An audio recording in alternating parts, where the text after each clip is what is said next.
Welcome, everybody, to the Backstaged podcast, Ep.3. I'm your host, Dev, followed by. My name's Cole. What's up? I'm Ben. And I'm Sam. Awesome.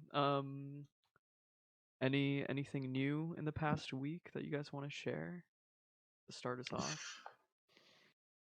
I heard an estimate that we're not going back to live entertainment until fall 2021. Yeah. Fall's a while. Yeah, there was a quote from the governor of Los Angeles that said he would be shocked if that city was doing live events on a large scale before 2021, and I would argue that the entertainment industry would follow LA's lead. Yeah. Yeah, I had two interviews this week, and both of them were kind of talking or estimating that we'd start back up in the fall. And the good news is they were saying that a lot of their clients, like, it's not going to be like a slow start. It's going to be like it's going to start and it's going to be And everywhere. nonstop. Yeah, basically straight through until probably a full year of nonstop work for everyone trying to catch back up. The question will really just be how quickly will people be comfortable going out, and how soon will people who have the money to spend on tours, like meaning producers, when are they going to be willing to start putting money up so we can start building tours, so we can start advertising tours, so that parks can reopen? Like, when is all of that going to happen again? I know that some of the northeastern states have band together to say that they're all going to open up simultaneously, and then just a couple days ago, the Midwestern states, so like the ones around the Great Lakes region, so we're talking Ohio, Michigan, Indiana, Illinois, Minnesota, Midwest. Wisconsin. The Midwest, They baby. have all also agreed like that section of the U.S. is going to open up and roll out together simultaneously. So I think you're going to see a lot of that, and nobody's going to want to tour until everybody has gotten to a good point. Yeah, I think that a lot of the like more corporate style things are gonna slowly start up via like being digital, like streaming and stuff, and then that'll kind of help consumers get a little bit more what's the word I'm looking for? Comfortable. Yeah, comfortable getting back into the scene and whatnot. But like most of all of the corporate stuff can be done via streaming. It's just different, you know. Right. Yeah. They're I just think not it's gonna gonna be be like press events. You know? it's gonna be interesting to see what happens with stuff like scene shops and like rigging companies and kind of the more support side Mhm. of all of that stuff. It's gonna be interesting to see what happens with them. Do you guys follow Alex Steele on YouTube? No, but that's a cool light name, guy? dude. Yeah, he's a Is that the blacksmith. guy who makes? Yeah, Sounds, okay. sounds like a porn star, dude. I Alex am familiar with Steele. Alex Steele. He's a cool dude. That's Lexington Steel. Oh, I don't know who that is either. Oh, you should. But I've been following him for a little bit, and like during this epidemic crisis, like they're still kind of staying open, but like they basically have a fabrication shop that they work out of, but like only one person is going into the shop at a time to do like a project and then leaving. You know what I mean? Yeah. I've seen breweries have been doing that. Just to like maintain stuff. They just split into 3 shifts instead of 2, and their 6 people work in pairs instead of triples. Oh, yeah. Small breweries, not like Anheuser-Busch. Yeah. There's I totally forgot what I was gonna say. Anyway, I couldn't tell if you were cutting out or if you watched the thought there. I was like, oh. Did you guys hear that breweries and liquor stores and everything are going to stay open indefinitely because the United States is worried about what would happen if all of the alcoholics in America stopped drinking and they would overflow hospitals? but why would they overflow hospitals if they stop drinking? Alcoholics going through withdrawal. Yeah. Oh, Shakes and okay. You have to go to a hospital. Yeah. Oh. Well, you don't have to, but you should. You should. You should. For all our alcoholics listening. Literally everyone in the industry. There's a hefty pile of yikes. Yeah. Can you guys do the order booze to your house, or is that only New York? Oh, look at no, fancy New York over here. No, we can I don't- order booze I to our don't house. Mike DeWine passed a bill, I think like a week or two ago, Sam. We're allowed to get margaritas sent to our house, dude. Yeah. Whoa. We've Yeah. got a couple margaritas, mojitos, and stuff, but they come in like these big like Capri They're Sun like pouches. jugs, aren't they? Oh, They're either like the They come like Capri to-go, Suns. yeah, like the to-go soup containers, or like it's like a bag filled with booze, basically. I love that. You just stick a straw in it, feel like a kid. It's great. Have you seen the hand sanitizer that Budweiser's coming out with? Are we allowed to cuss? No. Yeah. Okay, great. Yeah, that Budweiser. Sorry, that Budweiser coming out with it. It's really cool what they're doing. It's really awesome to see the response of a lot of these big companies. Budweiser, I think, dedicated like 75% of its production now to making hand sanitizers, and Oh yeah. they're Do they smell they're like Bud Light? they're pairing with the Red Cross to try and determine the areas that have been affected the most, hit the most, and then they're just Oh, that's donating cool. them to free for 100% free to like the community. Yeah. I don't know like who they're going to do that, but There's a big thing of like 3D printers. Whoever has 3D printers are able to 3D print face shields. have to you help- heard what Justin? Sorry, you're cutting out. What are you saying? Oh, sorry. Have you heard what Justin Levine is doing? No. What is he doing? So Justin Levine is one of our. Just for those of you who don't know, Justin Levine is one of our really good friends. He is in the TD program at CCM. He lives in California, and his mom works at one of the hospitals there, and he's really big into 3D She printing. works for Stanford Medical. Yeah, Oh, really? Okay. yeah. Yeah. And he's really into like making stuff, and he calls himself a maker. And he found these face shields with like all of the individual components have been approved by the FDA and stuff, and the plastic he's using has been approved by the FDA, and he's been making face shields around the clock for like 2 or 3 weeks and donating them to hospitals, or having hospitals and doctors are like coming to his steps to come pick them up. But he's gained so much traction that like people are donating him spools of plastic, and people who have 3D printers are calling him and just like, I'll do the masks and send you the mask. You'll get like 30 new masks in 4 or 5 days when I get them in the mail. Like, That's pretty crazy. and a Good bunch for of him shit. though. Yeah, it's awesome. Yep. He's been in contact with, I think he said it was like Hush Productions or something. It's like a silent rave company in the Bay Area that has 4 or 5 3D printers that are just sitting, and they were like, yeah, you can use all of them if you want. Yeah, it's pretty cool how there's a community for almost every industry right now supporting each other. Like I was reading up a lot of the big cooking YouTubers just did a collab together where Oh yeah, I saw that. basically you Wonder- order more food than you can eat yourself from a local restaurant to support them, and then like the challenge is to use leftovers in a creative way and then like post on Instagram and share it like that. So That's you're cool. still That's really supporting creative. I like like the culinary industry and all that, Mhm. which is great. Like I love that everyone's kind of banding together in this time because it sucks for everyone. Like no one's not being like, oh, I'm fine. Like everyone's just Right. being like in the same boat. I've been ordering so much food from China food because I'm worried that something bad's People gonna are happen. racist. Yeah, I'm worried about racist assholes essentially. What do you mean? So, have you heard like New I'm York ordering City set China up? food. Yeah, New York City set up a literal hotline for what is it? Oh god, that sounds so stupid. Racial violence, racial crime, racial. What is that? Hate crimes? Discrimination. Yeah, discrimination There you against go. Asian people. Yeah, hate crimes against Asian people. There's an entire hotline set up in New York because of the amount of like Right. bad stuff happening to The current Asian people. political climate towards Asian Americans due to coronavirus is not great. Thanks for making that sound way better than I did. It's okay. I just listen to a lot of podcasts. Yeah. So I've been trying to get like Chinese takeout a lot. I think it's a good. cool little way. I also just love Chinese takeout. It's so good. Yeah, China food is actually delicious too. Shout out to anyone from China food. Anyone who works there and he cooks it, the guy who owns it, love all of you. Food is tasty. I haven't been ordering out too much just because I'm trying to save money, but I have been cooking some really good meals. I made a gumbo the other day that sat on the stove for nice. like 3 hours. It's fantastic, dude. I'm not gonna lie, making a roux with hot oil and flour is terrifying Terrifying. though. I don't do it. Yeah. Like this could splash up, but also if you don't, Cajun napalm, dude. yeah, I've got some gnarly burns on my arms.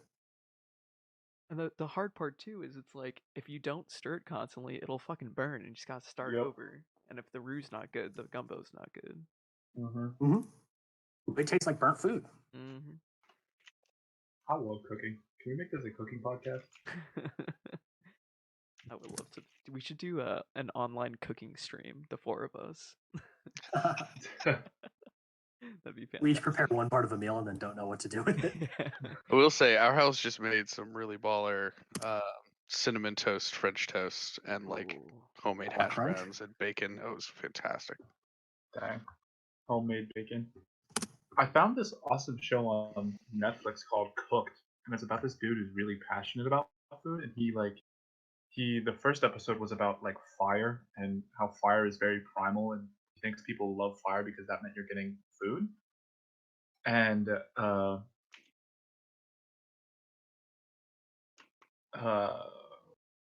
You got this. sorry. I'm so sorry. He loves that people. I lost it. I'm so sorry. It's The just really good. fire? It's called Cooked on Netflix. Yeah, the second episode is about big farm, like big food industries, like targeting home cooking and traditional American cooking, and there's like literally a vendetta against it, and people don't understand that these companies are not here to make your life more convenient. They're here to make money. Yeah. It's Mm. just really interesting, and he analyzes it and their process. He goes, yeah, they hire chefs to make things taste like home cooking, so you stop cooking at home and lose that connection. Like it was just really really interesting. Yeah, That's kind I of wild. think there's I think it's called Food Inc. I Yeah. don't remember completely, but I'm pretty sure that documentary was about how like local farmers are being targeted by big like not I wouldn't use the word pharma, but like big farming corporations to like Yeah. basically Industrial food production. yeah, to basically make it so they have to sell their land because they can't produce the crops they need. And like And they how can't produce the volume that the industry needs. yeah, and the other thing is like when the big company seeds their land, it seeds onto their property, the local property, and then like they can't farm because of some like pesticides and this and that and blah blah blah. It's pretty crazy though how big corporations can control industries and like no one really knows about it or talks about it. It's the same thing when they were drilling for natural gas, I think, and people's waters were like catching on fire out of their faucet. We actually didn't choose a backpacking trail because of that. There was a lot of fracking going on, and you can just get straight ass Lyme disease from the water. Oh, really? I don't know if it was Lyme disease from the water, but yeah, I was looking at this trail that we really wanted to go on, and I was reading reviews about it, and this one person was like, "Yeah, there's not a lot of water. I had to use like my water filtration system, which is really normal for those of you who don't backpack, and that's very normal using a water filtration system." And this dude commented, "You probably shouldn't do that because this area of Ohio was very heavily strip mined back in the like early days, and there's still particles of metal and stuff in almost all of the water, and you shouldn't drink it." So so like I think it's called Life Straw. Have you guys heard of that? Yeah, Jimmy Yep. Carter, baby. I used to have one. I Well, have one and a gravity filter from them. It's really great. but like, would that not filter out those particulates? It should. Yeah, it theoretically should, but The problem with heavy know. metals is that they'll either clog your filter or the particulate is fine enough. Okay. That- So when you're talking about like going backpacking and drinking this water, that's like just like boiling the water and then drinking it from there, right? No, it's the You run it through a ceramic filter. Okay. yeah. There's a bunch of different filtration Mhm. systems. You can do that. There's like iodine pills. There's some that's light. They use UV to purify water. It doesn't really get Right. rid of the particulate, but it gets rid of all of the nastiness Bacteria. in there. Yeah. So talking about LifeStraw in particular, there is two parts to their filters. There's like a microfiber thing that gets out all the little stuff, like all the bacteria and like little things that could hurt you, and then there's a carbon filter that filters out all the physical particles that are a problem. Okay. So they're good. I like them. Ugh. Yeah, and active charcoal is usually the best way to go. I've used active charcoal air filters, like air purifiers. They're just like little bags of active charcoal, but to like recharge them, you just leave them out in the sun, and it kind of gets rid of all the stuff it's collected, and it's reusable, and it works really well. When I was living in California, it was so hot there that my car, every time I would get in my car, it would smell like plastic because my car was just like all the plastics in my car were constantly off gassing. Oh, So Wow. I started like reading up on it, and like when you think about it, every single piece of plastic made is off gassing. It never not stops off gassing. Yep. Especially in cars, that's why dashboards start to crack. And like in my car particularly, there's a plastic like cubby that would ooze goo when it would get really really hot, which is insane. But Ew. yeah, um, but I put like 2 of those bags in my cars and just left them on my dash when I would go to work, and like I felt significantly better. The car would cool down a lot faster, and like you would get in it and it would feel not muggy, even though it was like hot as shit, you know? Yeah. Which is it's so surprising to me that that shit works, you know? It's the things you don't realize that are like affecting you. Yeah.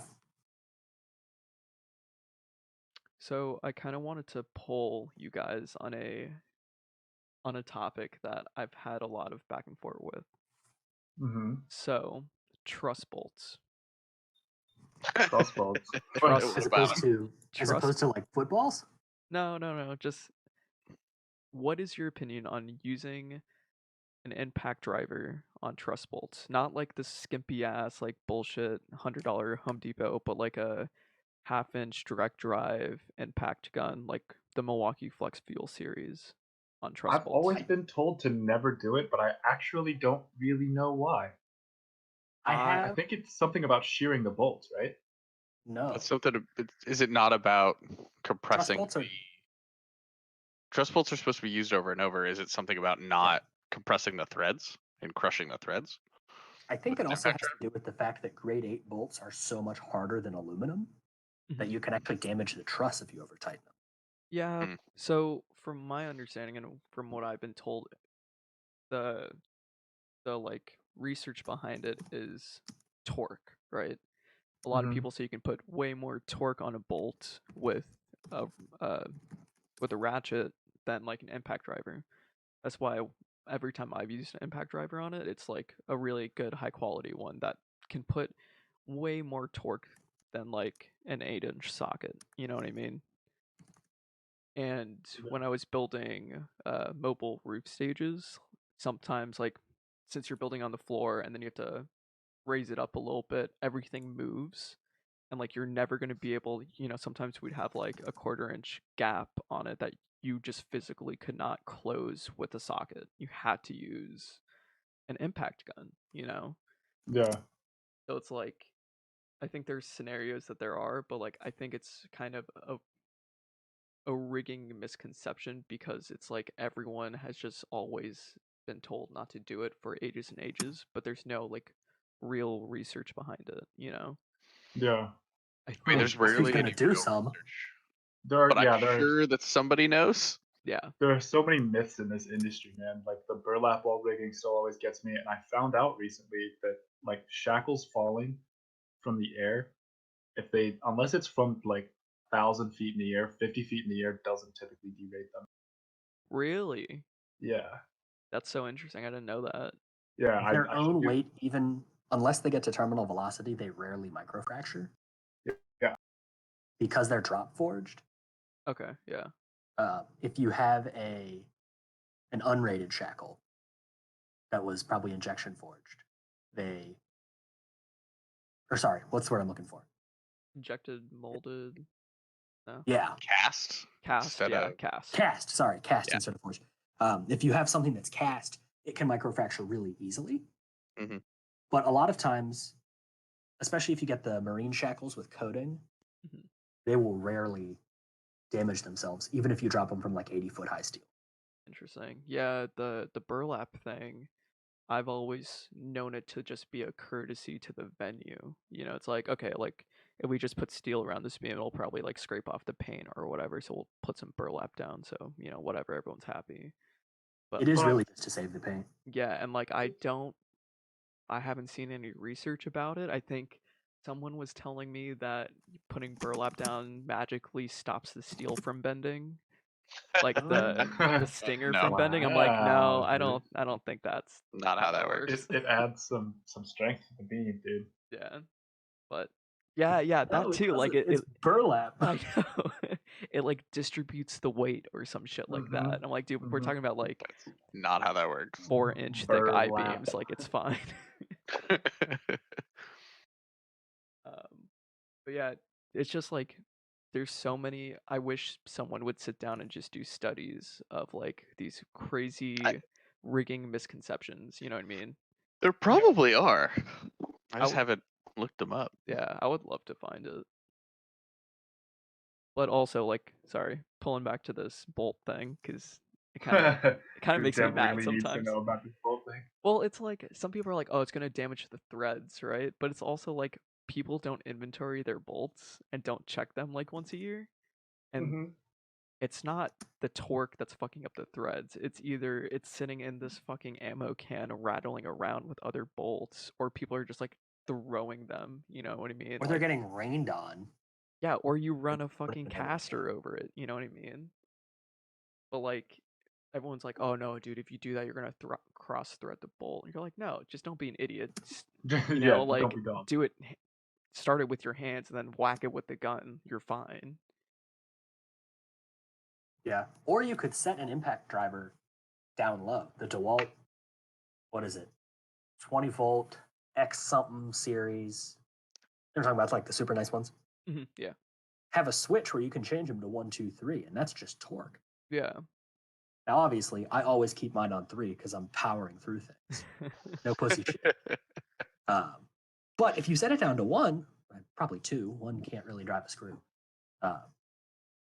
then you'd be okay. Yeah. It would limit its torque to the best of its ability. And funny enough, the same stigma is in the automotive industry as well. They're like, no, dude, you should do everything by hand. But they make electrical ratcheting wrenches now. Mhm. That like when it locks down and it goes to its torque, you can use it as a regular ratchet and just tighten it more because it has that locking mechanism in there, right? And people are like, no, dude, it's not the same. It's not the same. It's like, dude, it's new technology. Like, get with the times. You know, if it saves you time and does the same job, what's the problem? Yeah, I think the problem is we don't have a lot of standards. Yeah. Not like quality of work, but it is such a wide and varied industry that it is hard to have the one governing body that says this is how you rig, this is how you don't rig. Yeah. Because we take some things from ETCP that says certain things, we take some things from USITT, and obviously they're affiliated, but other standards come from construction and manufacturing.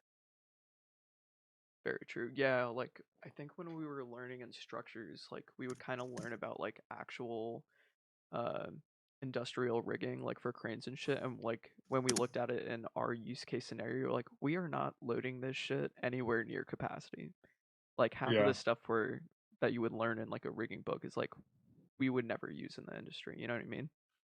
Yes. Well, and because we're doing stuff around, live entertainment puts their safety ratings, their safety factors so high. Like to Because we're around launch, Beyonce.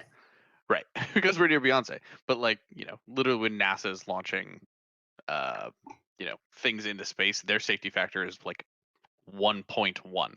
Like they're at a Yeah. 10% safety factor, and we're operating at like, all things overhead are at least 8 to 1. 8 to 1. If it's performer flying, it's at least 10 to 1. Like it's crazy shit. Should we talk I think about sorry, go ahead. I think something that's also really scary is this might be a scary topic is the amount of people who work as professional riggers who actually don't know that information as well. I was just about to say, let's talk about some rigging nightmares that you've seen. I don't I know a few. yeah, I don't want to talk and call themselves rigger. I don't want to name the company, but for those of you who know me, the company I worked at Yes. had some people that just really did not know what they were talking about. I actually got into a literal screaming match with one of the dudes I worked with. He told me Chinese shackles are better than any American shackles. He told me that rigging is typically a 4-to-1 safety factor. He Wasn't he the square knot guy? Yeah, he tried to lift probably around like 400 pounds with a square knot over my head.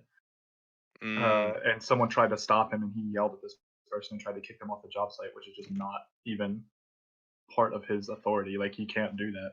Yeah, back in the day, like, in high school, like, you would do things because, like, you Yes, didn't we have a did. budget. Yeah, and, like, you didn't know any better.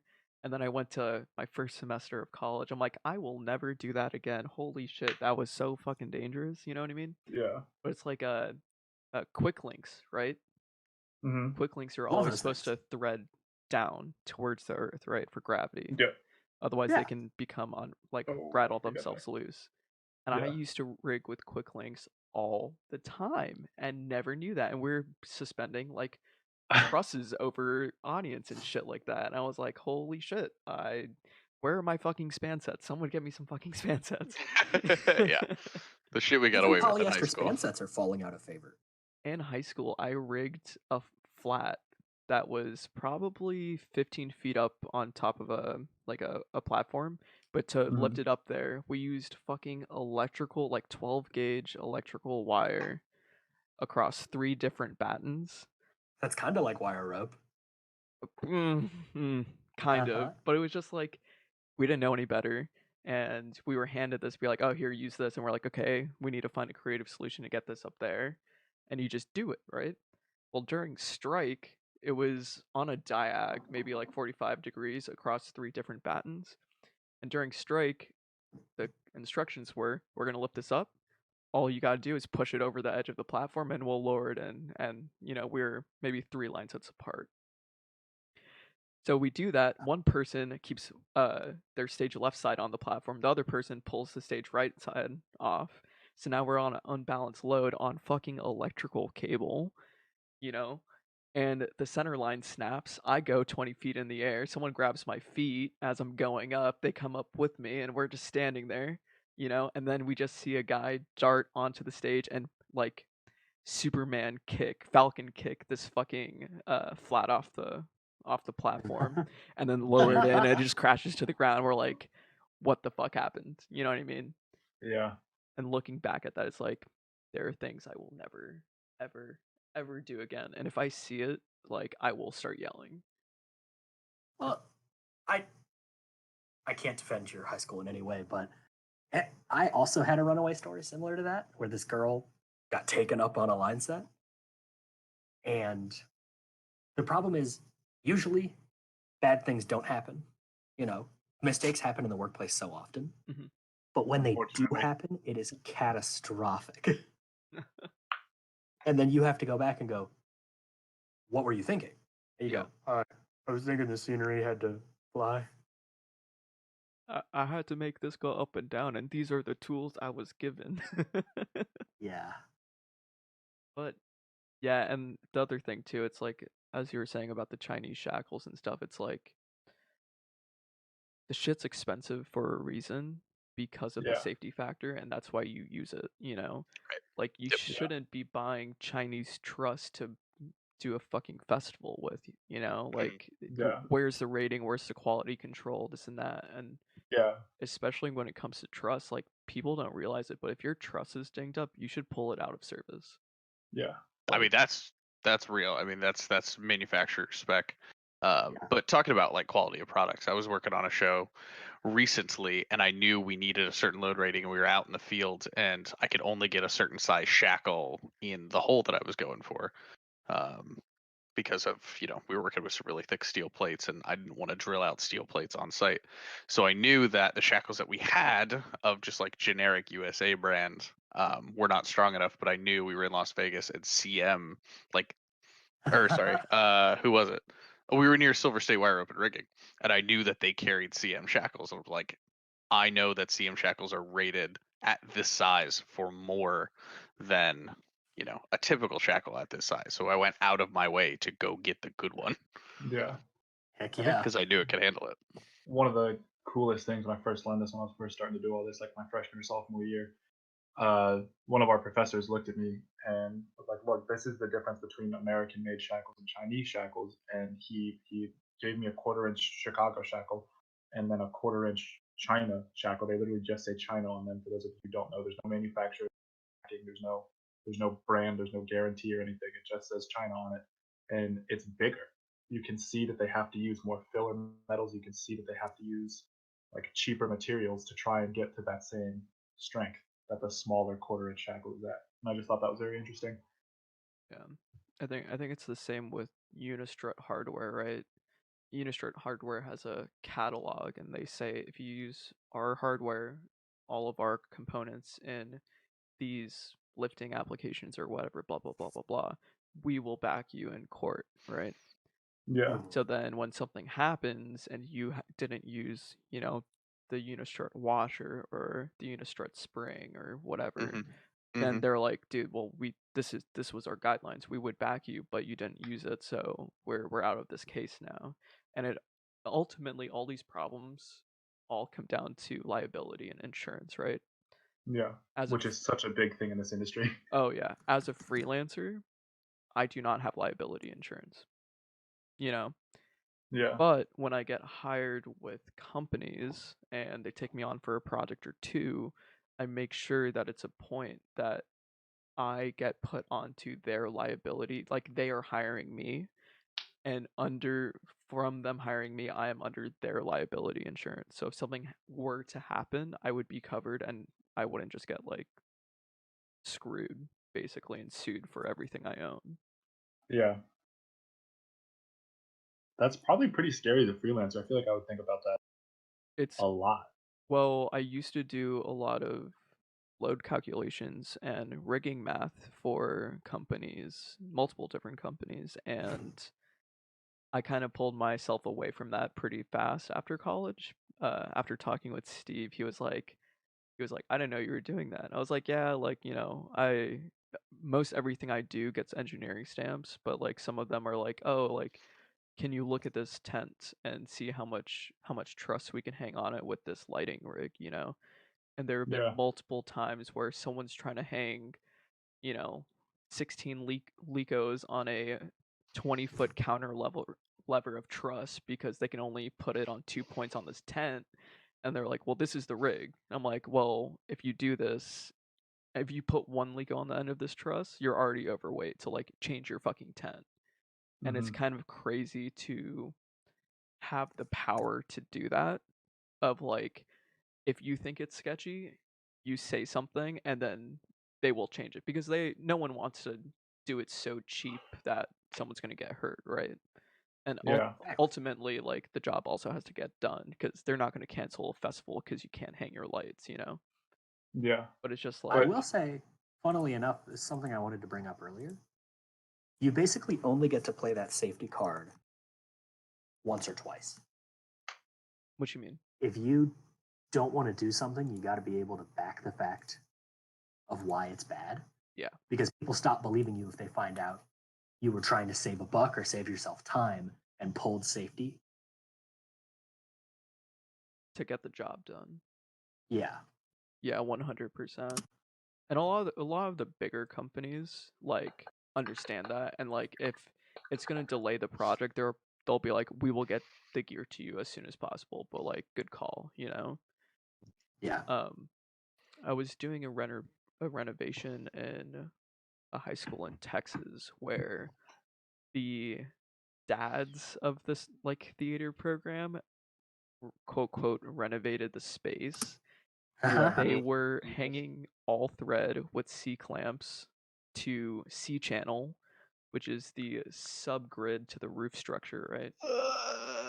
Yeah, Ben. Yeah. Ewy, ewy. Like just C clamp, Cincinnati Tool, Home Depot.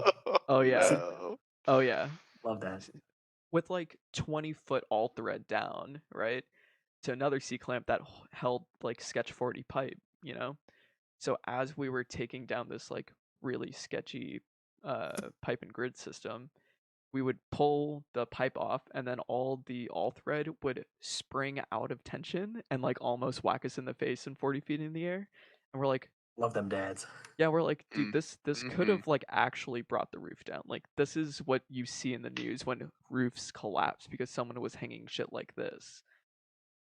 Yeah. And going through all of this, I got two more points with the story. We'd be like tearing down, and then we would come up to like a coupler, right? Or what we thought was a coupler between two Sketch 40 pipes. Hmm. And it'd be a coupler or it'd be a Sketch 40 pipe that went into oh my god. I can't believe I saw this. Sketch 40 pipe that went into conduit, right? Oh my god. And then just like gaff Oh, taped around. And then on the other side of the conduit was PVC pipe. And then on the other Whoa. side of that was a coupler for like to Sketch 40, and it was all just like duct taped together. And the worst part were like they were actually hanging movers off of them. Oh no. And we're going through and we're like taking all this shit down. We're like, oh, why the fuck did this like drop down to this like super skinny pipe and it like take off the duct tape? We're like, holy shit, there's no couplers. Oh, holy shit, it's just standing there. We're like, should we get down? Like, should we move?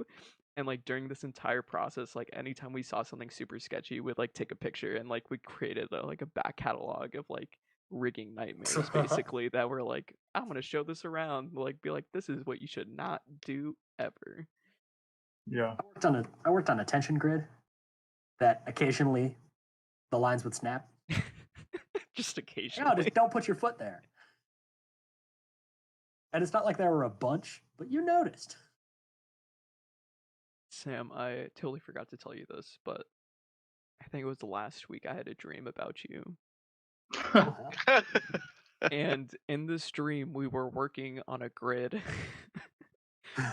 but the grid it wasn't really a grid. It was basically like an H of I-beam and like giant spaces, and there were no clip-in lines or anything like that, and no harnesses. And we're like just like, Okay. walking the beams, doing our own stuff. And then no offense, bud, but you fell and you were hanging on by like the skin of your teeth, bro. And I was like, what do I do? I woke up in sweats, bro. I Well, you was should have called, make sure I was okay. I could have fallen out of my bed that night. I woke up and I was like, oh my god, like why were we in that scenario? What led this to happen? Blah blah blah. But yeah, I just had to put that story in there. I totally forgot about that. But I saved I you. appreciate you. Thank you. I got you, bro. I got you.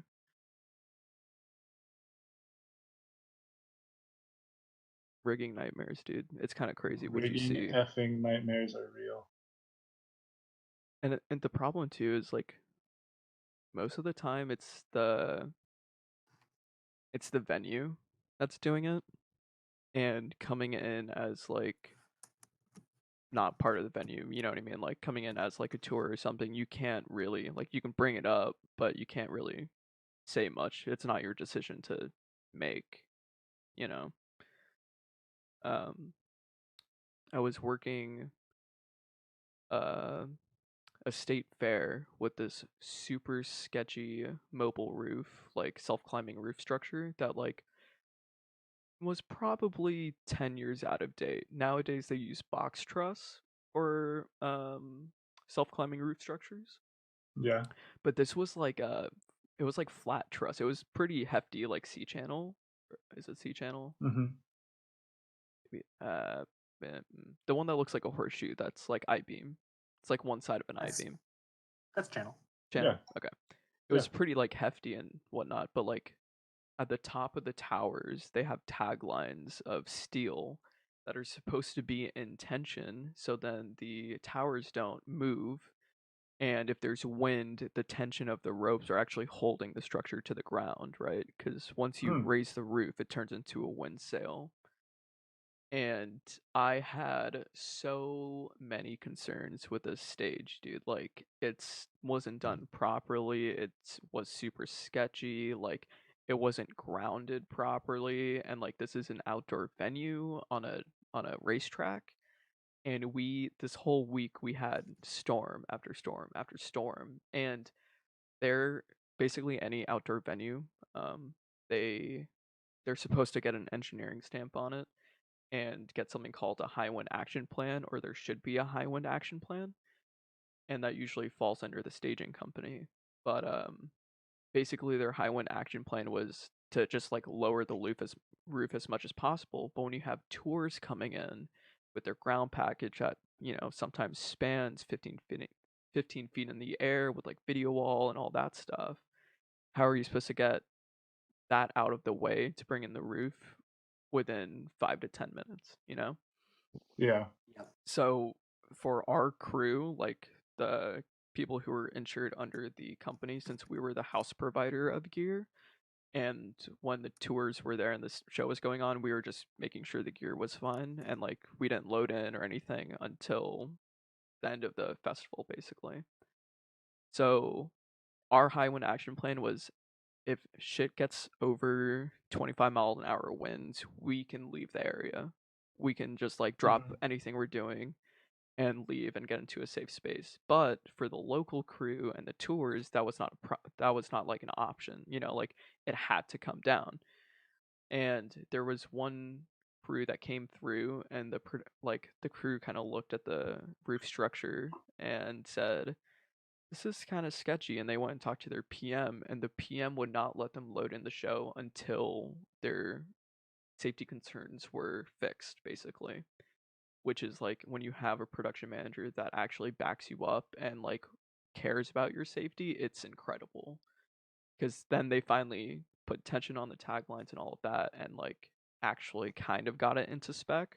But the entire time the crew was like bitching about it. You know what I mean? Like, oh no, it's fine, Yeah. it's fine, it's fine. It's like, dude, that's not the way this works. Like, if someone gets hurt, we didn't do our job right. Like, we all have families to care about. And as I get older, I think about that a lot more. A lot, Yeah. lot more of like, The main, how do I say this? It's not the goal. Like, everybody has to go home at the end of the day. yeah, That is what I always heard. Like, at the end of the day, the most important thing is that everybody goes home to their families, whether that With the family. same number of digits and the same number Right. of teeth. It's scary that that's a saying, man. I think people don't get that. People who I don't mean, yeah. know what we do, like trying to explain to my parents and my friends, like still my friends. I literally just had a friend call me, and I haven't talked to high school. I had a friend call me and just be like, "So, are you still doing like that theater thing? Like, do you still like make sets?" And it's like, "Yeah, dude, but it's so much more." Like, it's hard to explain to people who don't it understand it is. until they see you do it. Yeah. If they're like watching a load and they're like, "Oh shit, like this shit's pretty crazy." Like, yeah, I think my parents really got it for the first time. Well, there's twice. It's when they walked into the scene shop for the first time. We're like, oh man, these people don't mess around. And then they like to come on the Sunday shows, like the very last show. And they'll wait and see the And then they strike. would stay and wait in the house as long as the people would let them, because normally we would start strike at that point. And just seeing the rush of people onto the stage, like curtains going up, and we are like ripping stuff apart already. yeah. Yeah. And you're like, yeah, mom, I did that until 2 in the morning. Well, Yeah. my very last show, my parents came to the Sunday one. This is the first show they've ever seen of mine. Parents In still college. have in mind. My mom came and saw me act in high school. But I was like, hey, this is my final thing. And she says, well, I want to see a musical. I said, great, come on through. And I kind of showed them around the set at the beginning.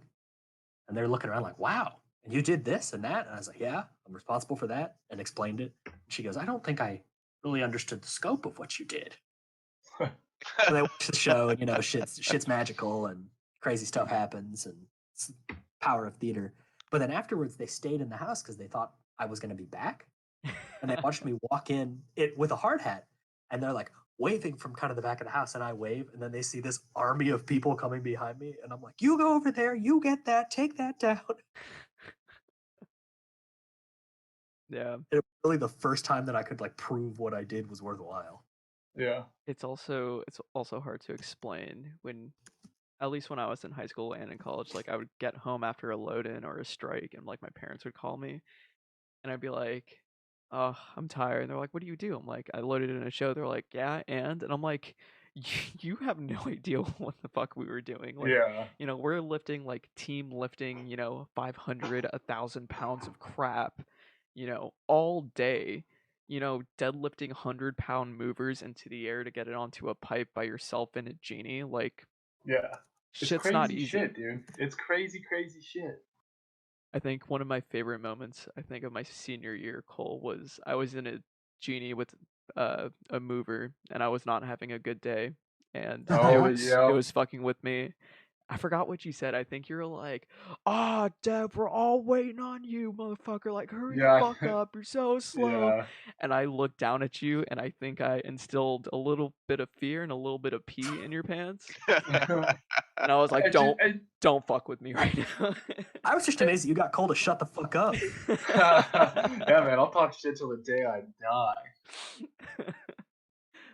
Oh, Yeah, I remember that because it wasn't like I wasn't like scared of you. You're one of my really good friends, but I remember doing that and just looking up and being like, "Oh, I really should shut the fuck up. Like, I really should not say anything." and it's always the worst when like you're in that position and the rest of the lighting crew is standing at the bottom of the genie just watching you because there's Yeah, nothing else to do, and you're like, "This just sucks. This just sucks. It sucks so much." yeah, And I remember I used to, when I was crew lead in school, I would slowly start handing off the really annoying fucking projects like hanging movers in the clouds or like uh there's like a couple others, and like I would like teach them how to do it, or the pipe outs at front of house. Those are always annoying too because you got to do some tricky rope shit. yeah, But I would always hand that off. I would teach them. I would like walk them through it, and I would watch them do it. And they would go up in the genie, futz around for like 5 minutes. I go, "Hey, you good?" And they're like, "Yeah, I'm still working." I'm like, "Cool." 10 minutes later, "Hey, you good?" "Yeah, yeah. It's just really annoying." 20 yeah, minutes later, right? And they're like, "Deb, can you come do this? I can't fucking do this." And you're like, yeah. "It's okay, man. Like, it fucking sucks."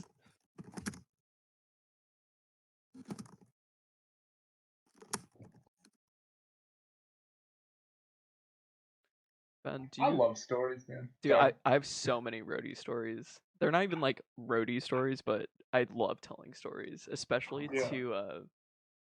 especially like crazy shit you've done, like baton walking or like shimming down I beams behind the fly rail, stuff like that. You know what sliding I mean? down fly rails. Yeah. That one's always fun. Do love sliding on fly rail. It's a good Um, time. Dev, you were saying something to me. yeah. So when you've been working out in the field on like festivals and stuff, have you been there like when they're rigging overhead and people are not in hard hats? Have you ever been at a call like that? Um, so like doing a union gigs, it's usually like, when I was over at Philly, they did not require hard hats. Did Mhm. I wear a hard hat? Absolutely. Yeah. Um, I was not going to be unsafe. When we were at Austin City Limits, by the time we got there, all the motors were overhead already. Mhm. Um, so it was just during strike that there were guys overhead, and I think they were being pretty good about it. We had a really good crew for Austin City Limits. I believe it was the same group that did um, Lollapalooza for Chicago. Um, The same crew, like yeah, the like they union crew. travel. No, it wasn't a union crew down in Texas, Okay, and I'm not sure if it was in Chicago either. I think it was like its own independent like labor company or some crew. shit like Yeah, that.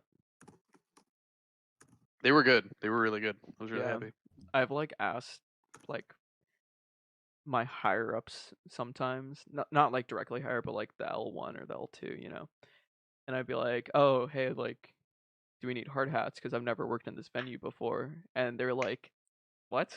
Hard hats?" I'm like, "Yeah, dude. Like, we're obviously gonna be rigging overhead. Do you see how many fucking motors we're taking?" They're like, "No, dude, just fucking pay attention." I'm like, I'm wearing my Man. helmet. "Yeah." I'm The like, second someone says nah, that's how I know to put it on. Yep. I'm like, that's fine, but when someone calls head, you only have heads, like you only have a split second and you don't have time to look up and see where it's coming from. So I won't wear my hard hat, thanks though. It's so crazy. Chicago. I've worked a lot in Chicago, and I have not worked a single gig in Chicago that requires hard hats.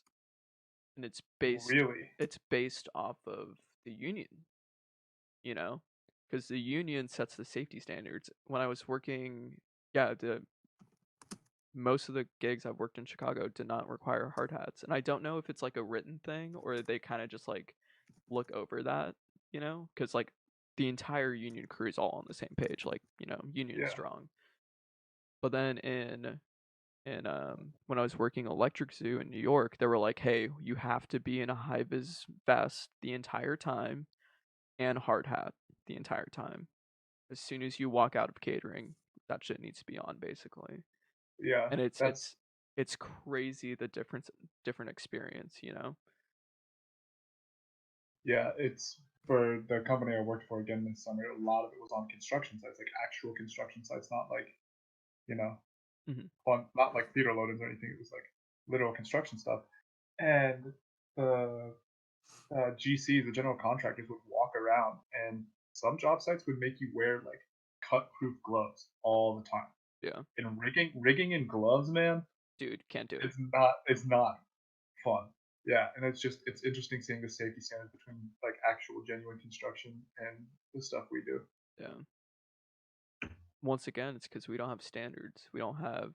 I guess OSHA would be the people We have who. OSHA, but everything It, counts as a it depends on temporary what structure. standards you're talking about.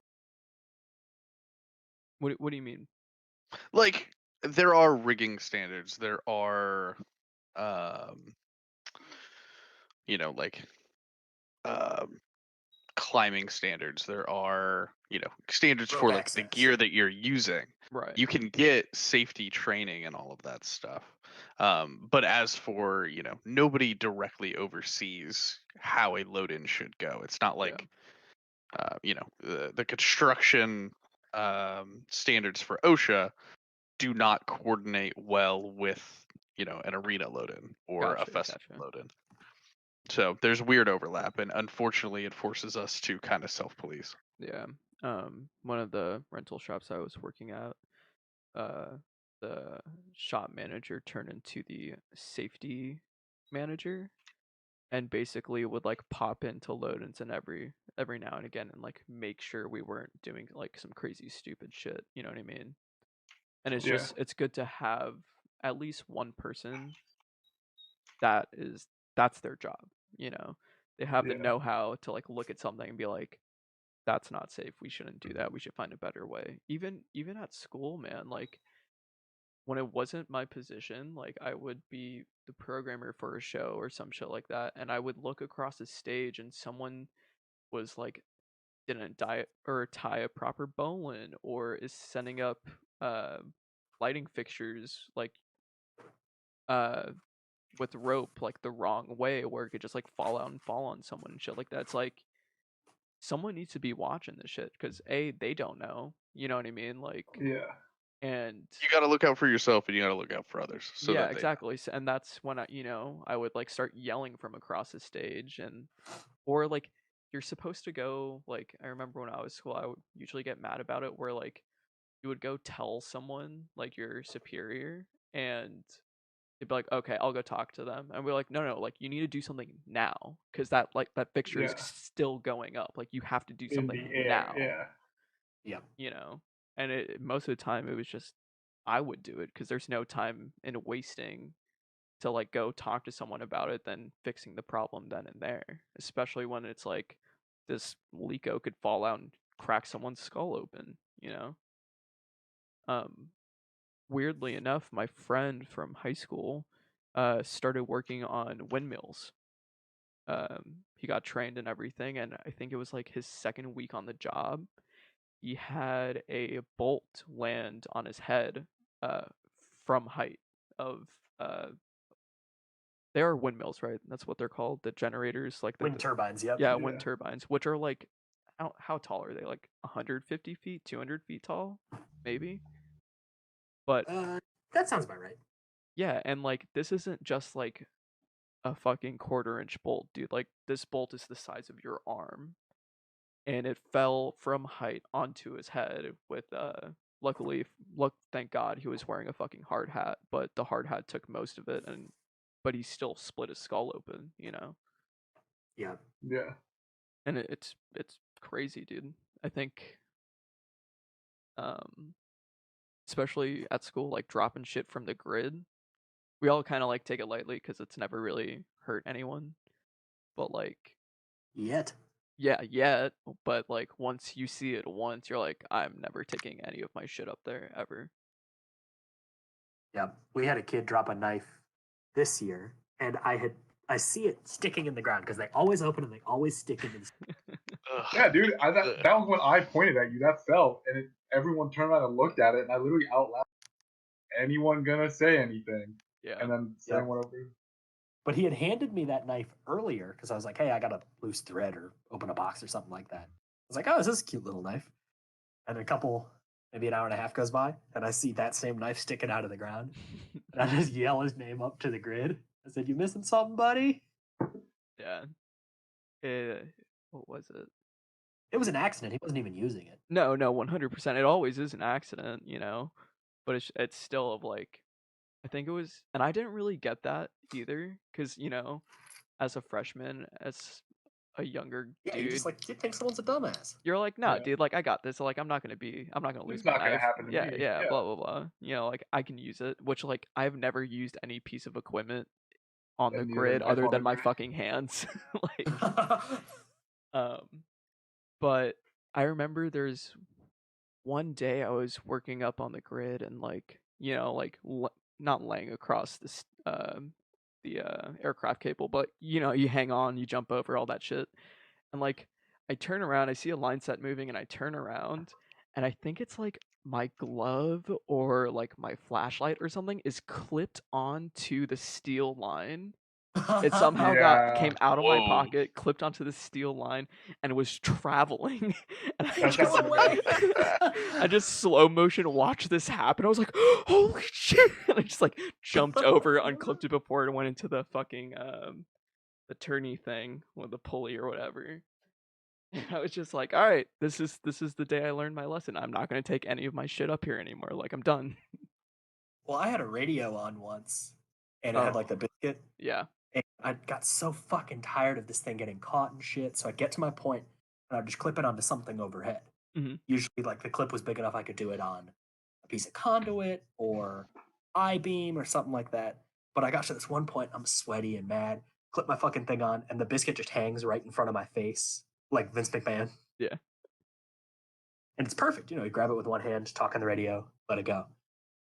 So I'd make my point, pull up my thing, and then I look up and realize what I clipped it to was the aircraft cable for the smoke pockets.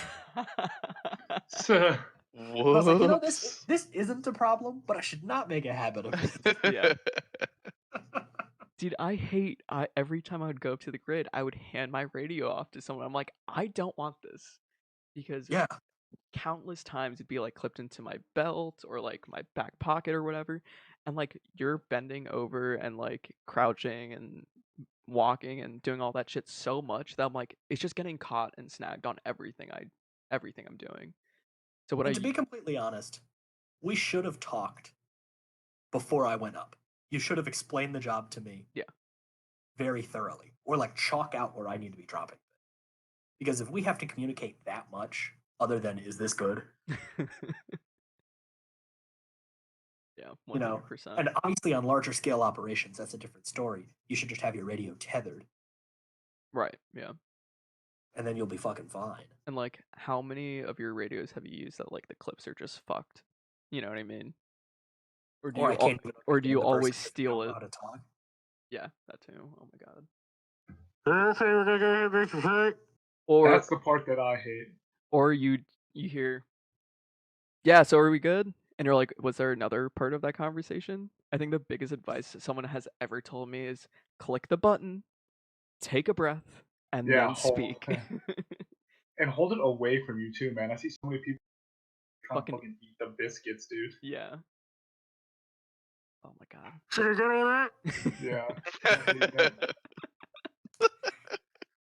I'll always say the person's name over and over until they actually respond. I go, Justin, Justin, Justin. And then you hear beat back, what? You ready? Oh my god. Or people like just talking over each other on radio pisses me off so much. Yeah. We have multiple channels. You be Switch the front fucking house channel, I'll be the onstage channel. We'll figure this out. So, arena rigging, right? Laser, the automatic laser levels. I'm for him. I I'm fine. I think that is one of the best tools that you can use for rigging, period. And I don't know why. Cole and Sam and Ben explained it to me why we don't use that. Why we didn't use it in college. We had one We had him. Yeah. because Can like I also have say them? that it's not? We don't need to be that accurate. well like There's that. think about how many times you dropped a point and they're like, oh shit, can we move it over? You're like, oh, I will okay, say hold on." I'm also really happy I learned how to. I think it might become sort of a crutch if that Okay. like makes Are you any talking about sense. just like eyeballing it down to the floor? Yeah, just learning how that skill, you know what I mean? Learning how Yeah. to make sure things are level, looking at things and like comparing them to things in the background that you know are straight, like the cinder block wall in the back of the theater, using that and being like, okay, yeah, this whole thing's level. Like Yeah. just learning those simple soft skills and getting that so unbelievably ingrained in your brain, I think is a very beneficial skill. Well, like you guys never And really marked points on the floor either, right? realize they were for important. motors, And we did. Okay. depends on what we do, yeah. Yeah. You Depends on how also complicated the hang was. You rarely have to change a point for the up guy. They're gonna make it work. It's usually something else gets in the way. You haul it up, and then you realize, oh, we're all up in this scenery, Okay. or Okay. this isn't gonna work here. We need to move it up. Gotcha. So the laser is nice and can be useful when you have to be super accurate. Like if we're gonna put a lift in the floor and we have Yeah. to pick it up with chain motors, Mhm, those mhm. have to be at a specific spot. The other thing with using a laser level to rig stuff, theaters aren't necessarily the most well constructed buildings. So level to the floor may not look level to the world. Yeah. Okay. So using your eyeballs, you're gonna be your biggest critic anyway. How You're many probably gonna times be able. how many times has that floor been redone, huh? Oh yeah, in Yep. Corbett. I don't know how many times. Half a PCT is dowel rods at this point. Yeah. I hear you on Yeah. the laser levels though. We use it all the time. We had a big project for a company that I am just now realizing I'm not allowed to talk about, but we use the laser level, one of the really nice spinning ones, the ones that cost like $1,000. What is it, like the Um, D3 something? I couldn't tell you what it's called. Okay. Green laser spins around really fast, makes it look like one continuous like plane of laser. We Okay. leveled off a whole deck over and over and over again, and we had like marks on the wall that we would set it to, and then we would level the deck. And this was like a 40 by 20 area. The problem is you have to continuously walk around the stage and see the plane. Right. So one guy So- gets a sick Nick buzz at the end of the day. I was about to say, yeah, just pump some fucking haze in that bitch, dude. No, we don't have that. That's the lighting company. I remember we did something similar to that when we were doing the DAP runway, but it was not one of the fancy spinny ones that just put a line all the way down on the floor. It was just like a dot, and I had someone go with like a piece of paper and like see where the dot was 15, 20 feet and like put down markers and then put a tape line to that. But I was like, dude, everything's fucking square. It's great. Especially when we had like a 200-foot fucking runway or a 100-foot fucking runway. Could you imagine if do that shit was love- cattywampus? I love my laser disto so much. Oh, dude, I need to get one. I've been meaning to get one for a while. Do you have any brands you would recommend? I like my Bosch. I was about to say Bosch seems to be the most. That's Yeah. the most common one that I've seen. I've seen Unless you're Mine talking is- like really, really, really, really fancy. I have like the off-brand, but I like that the screen is really big on mine. It's called a TAC Life, I think. I have it in my tool bag. You know what would be an interesting topic? What? Cool. Do I tell. was waiting for the what? Sorry. This is Sam and how you adapt to everything. Oh yeah, it's difficult. And tool brands you would recommend and everything. Which Oh, I obviously would we love don't to have talk about you that, actually. this That'd time be really 'cause, cool. It's 4:15, but that just popped into my head. That's interesting. You said the bigger screen, and I was like, why? Oh, Yeah. And it's kind of weird now that we have more experience, but like I have brands of tools that I trust and recommend wholeheartedly, and others that I'm like, yeah, it's okay. You know, like for Yeah. me, I'm a big for power tools Milwaukee guy. Milwaukee and DeWalt, dude, are the two brands. Yeah. Those are the brands you use. There's a big debate in the Tate shop between who has yellow batteries and who has these red batteries. Yeah, it's those are the two brands essentially. If you're serious about this and want some heavy duty, Yeah. it's Milwaukee. Man, I are go you back and this forth. niches? What was that? Are you like this niches with stars on your bellies? It's not that aggressive. Most guys have a little bit of both. Aggressive. Milwaukee, yeah. Dude, Dr. Seuss wrote War Tales. Yeah, that's real. There are a couple. So most of my tools are Milwaukee or are DeWalt, but there are some really nice Milwaukee tools that I want. They make a 1/2-inch impact driver. Yeah, that's the one I was talking about That goes earlier. mad torque. They also Yeah. do their little battery series, like the little column shaped The 12 batteries. volts. Those are awesome. There's a lot of tools in that series that I really, really, really. Yeah, and I think Milwaukee does a good job of like, hey, this is when you need something serious, and like, hey, this is like comfort for you. Like it's light, it's easy to carry, and it'll get the job done. But like this one's like, oh, you need to snap a bolt? Yeah, use this one. Yeah. And I have a set of those little drill and impact from Bosch that are great for shit I do around the house, like Mhm. hang a shelf, or my coffee grinder is manual, so I chuck it into my drill. What was I about to say? Have you ever heard of a brand called Snap-on? Yes. I've heard the name, never used one. It's really big in like Yeah. automotive, and they're like, I think it's like a lifetime warranty on their products. I think I don't 100% remember, but they're balls expensive, and you can't buy it at a realtor. You have to find like At a realtor. yeah, like a fucking like A Home retailer. Depot. Oh yeah, whatever. Retailer. Same shit. You know what I mean. Definitely I just not thought the it was funny. same thing. You understood what I was Hey, saying. realtors sell things. But you have to find a Snap-on rep to buy from, which is pretty niche, I guess. Cole, you worked for a company that used all Hilti. Hilti? Not all Hilti, but definitely a lot of Hilti tools. Yeah, What is Hilti? Hilti it's a luxury brand essentially of tools. I'm amazed you don't know it. I've feel like I've never heard of Hilti. So I've You used would their fall in concrete love. anchors. Yeah, Dev, you would fall in love with Hilti. I don't want to say luxury brand. They market themselves as literally unbreakable, and they are for the most part unbreakable, dude. They're cast molded, so there's no seams Mm-hmm. in their drills. You can drop them from 100 feet, and they will still work. Like I promise you, they'll work. You can drop them in concrete, pull them out, and they'll still work. Like they're gonna work no matter what you put them through. And their customer service is next to none, dude. You cannot find somebody who takes care of you better than Hilti. If you break a drill, they will get you one no matter where you are at the next day. That's crazy. The next day or the same day. Yeah, they're unbelievably expensive. The problem is you can't break them. Yeah, I'm looking at some prices right now. They're They're fucking expensive. unbelievably While you're- expensive, dude, but they are workhorses. While you're looking up stuff, have any of you guys ever used Wera tools?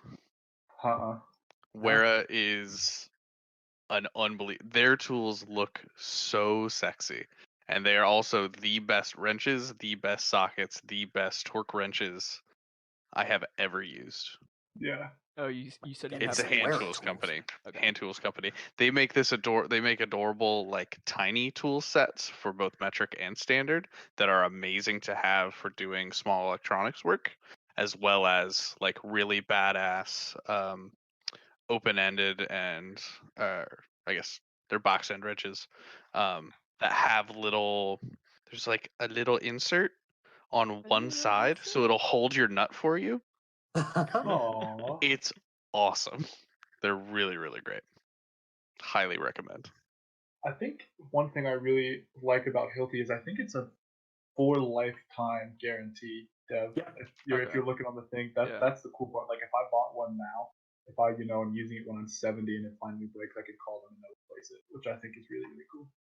Can we all just take a Craftsman moment? is like that. Yeah, Craftsman was like that. Can we all take a moment to a moment of silence for Sears going out of business? Yeah, Bro, like Sears that's and insane. Circuit City. Do you guys remember Circuit I do City? remember Oh, yeah. Circuit City, dude. Bro, Circuit when City is next to Radio Shack in my mind, dude. yeah, when And oh H&R. fucking Radio Shack too, man. What's the Greg? What's the Greg one? Greg. H.H. Gregg. H.H. Greg, dude. That was the one. Oh yeah.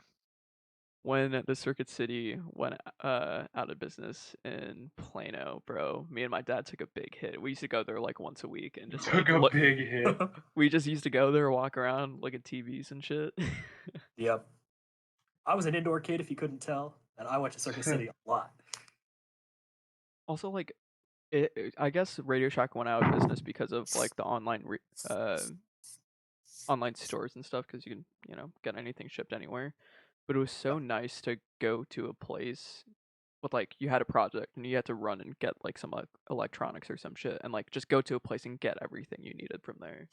Yeah. Instead of like ordering parts online, them coming in being like, oh shit, like this may not work anymore. Yeah, it's also sometimes you don't know the exact size of what you have, so I could bring it to the store. Yeah. Yeah. I was like embarrassed to do that. I remember when I first started doing this. I don't know why, but I was like, man, I can't bring this in. Like, I'm not allowed to do that. They're gonna think I stole it. I used to think the same thing in high school. I used to keep them in my pocket until I like get to the aisle and like pull it out and like Yeah, look and then really, and pull then it just out. like stick it back, which is probably more sketchy. Yeah. Hard to say. Yeah.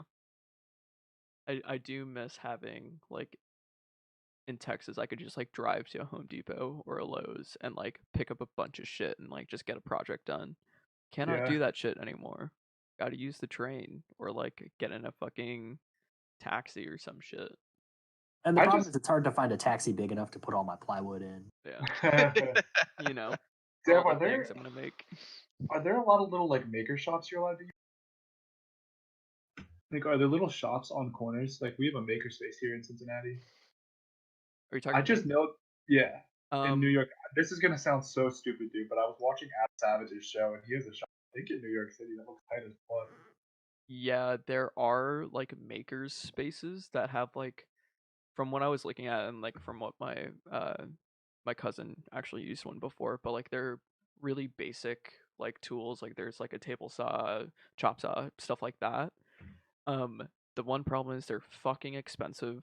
I think it's like Yeah, $200 a month to use the space, and it's like a membership thing.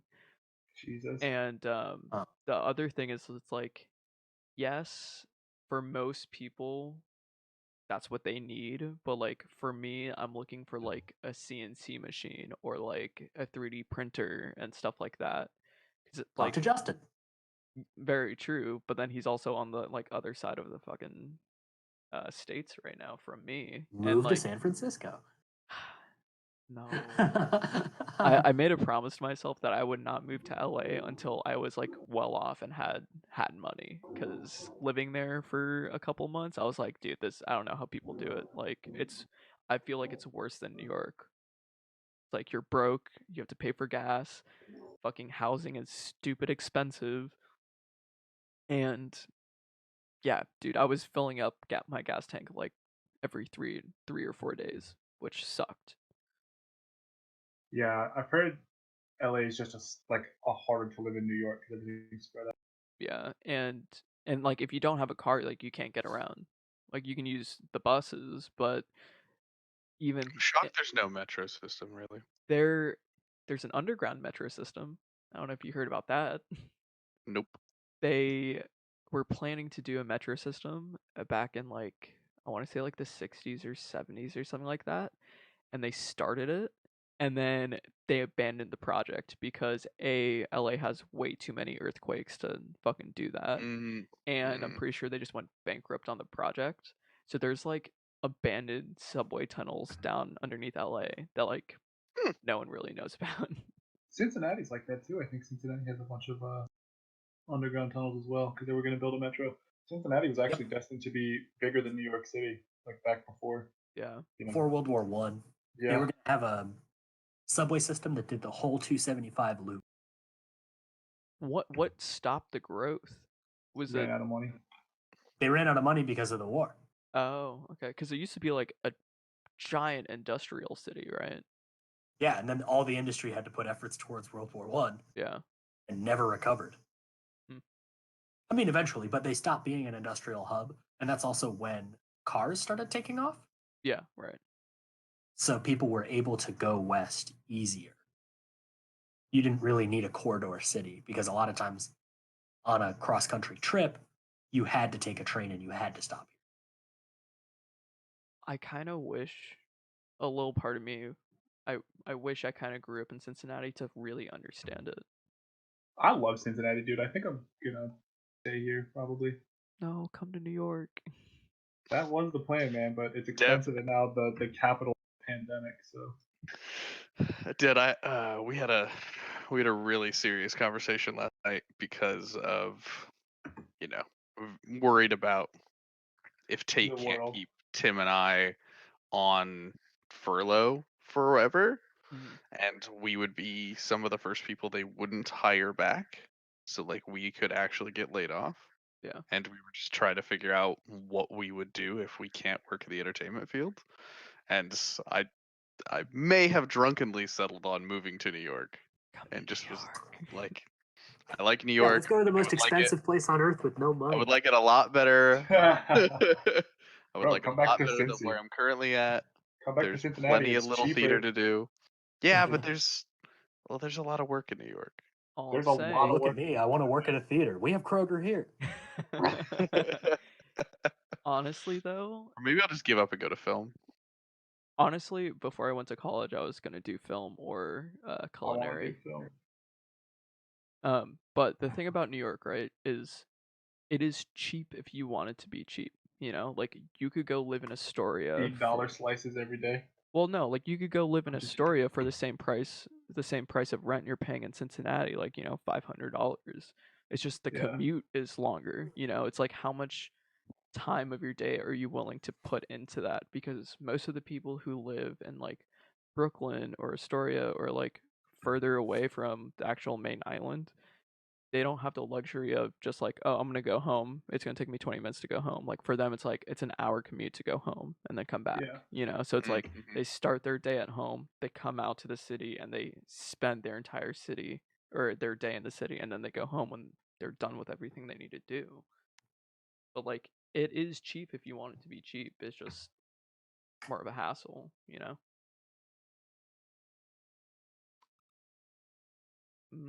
I feel like we should end this podcast. I think we went on a little bit longer, but that's Oh okay. goodness, yeah, it's like I'm enjoying 4:30. the conversation. I though. know. We can have the post podcast. Save it for next time. Yeah, we could just keep talking. I guess we are friends. This isn't like a. Ben, And our only time to meet. yeah. Yeah. Ben, do you need to hop off or are you good? I do need to hop off. Okay. But gentlemen, it has been lovely. Yeah. We'll end the podcast for now. We may keep talking after, but this is the end. So I am. thanks. Thanks So for I do want to joining. finish this game. What game are you I playing? need to hop off for a minute. Me and Ben have been The playing bathroom. Sorry this entire time. Lol. How much is I'm about- tabletop? Is it I'm like about to $20? win. It's like $20. It's $20, but you literally get every single video. Okay. Cole, I think it's your turn. All right. That one was mine. Thanks for joining. Okay, bye. Bye. Son of a bitch, dude. God damn it. And that's how the That is what podcast I is gonna needed. end. Son of a bitch. God damn it. Oh yeah. That's what I needed.